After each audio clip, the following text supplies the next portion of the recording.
Hello guys, ഇന്ന് ഞങ്ങള് ദൃശ്യം മൂവി കാണാൻ വേണ്ടിട്ട് പോവേണ്. So guys get ready with us.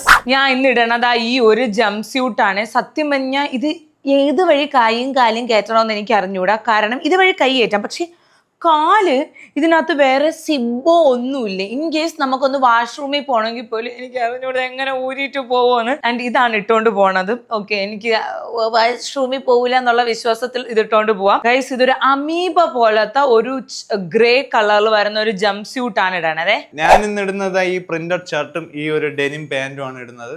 So guys, ഇതാണ് എൻ്റെ ഔട്ട്ഫിറ്റ്. ഇതാണ് ഇങ്ങനെ പിഞ്ഞാന്ന് കിടക്കണ ഒരു ഇതാണ്. ആൻഡ് ഇതിലൊരു ടൈ ഉണ്ട്, അത് നമുക്ക് ചെയ്യാം ഇങ്ങനെ സെറ്റ് ചെയ്ത് വയ്ക്കാം ബാക്കിൽ. ആക്ച്വലി ഞാനൊരു ആവേശം കണ്ടിട്ട് എടുത്തതാണ്. ആവേശം കൊണ്ടെടുത്താണ്. വേറെ കളേഴ്സൊക്കെ ഉണ്ട്, ഒരുപാട് കളേഴ്സ് ഉണ്ട്. പക്ഷെ എനിക്ക് ഈ ഗ്രേ എനിക്കിഷ്ടമാണ്, ഇങ്ങനത്തെ പേസ്റ്റൽ ഗ്രേ കളേഴ്സൊക്കെ. ഇതിൻ്റെ കൂടെ ഒരു ബന്ധമില്ലാത്തൊരു ഗോൾഡ് ഒരു ഇത് വരുന്ന ഒരു ഫുഡ് വെയർ ആണ് സ്റ്റൈൽ ചെയ്യണം. പിന്നെ ഫൈനൽ നമ്മുടെ ഈ ഒരു ഷോൾഡർ ബാഗും. ഞാൻ ഇതിൻ്റെ കൂടെ ഈ ഒരു ജാക്കറ്റ് കൂടെ ഇടണമുണ്ട്, കാരണം നല്ല തണുപ്പല്ലേ. സോ എനിക്ക് ഭയങ്കര ഇഷ്ടപ്പെട്ടു ഈ ഒരു ചെരുപ്പും. പക്ഷേ ട്വിസ്റ്റ് എന്ന് വെച്ചാൽ ഇത് ഇട്ടുകൊണ്ട് നിങ്ങൾക്ക് വാഷ്റൂമിൽ പോകാൻ പറ്റൂല, എനിക്ക് കുറച്ച് പാടുപെടും. ഇത് ഒറ്റക്കാലിൽ നിങ്ങൾക്ക് ഇതേണക്ക് വാഷ്റൂമിൽ പോകേണ്ടി വരും. പക്ഷേ നൈസ്. അപ്പോൾ ഇതാണ് ഞങ്ങളുടെ ലാസ്റ്റ് ലുക്ക്. ഈ വീട്ടിൽ തന്നെ ഏറ്റവും വെറൈറ്റി ആയിട്ട് കൊടുത്തേക്കണം ഞാനാണ്, മുണ്ടും ജാക്കറ്റും. അപ്പോൾ നമ്മൾ സിനിമയും കണ്ടിട്ട് വരാം. Tata bye bye.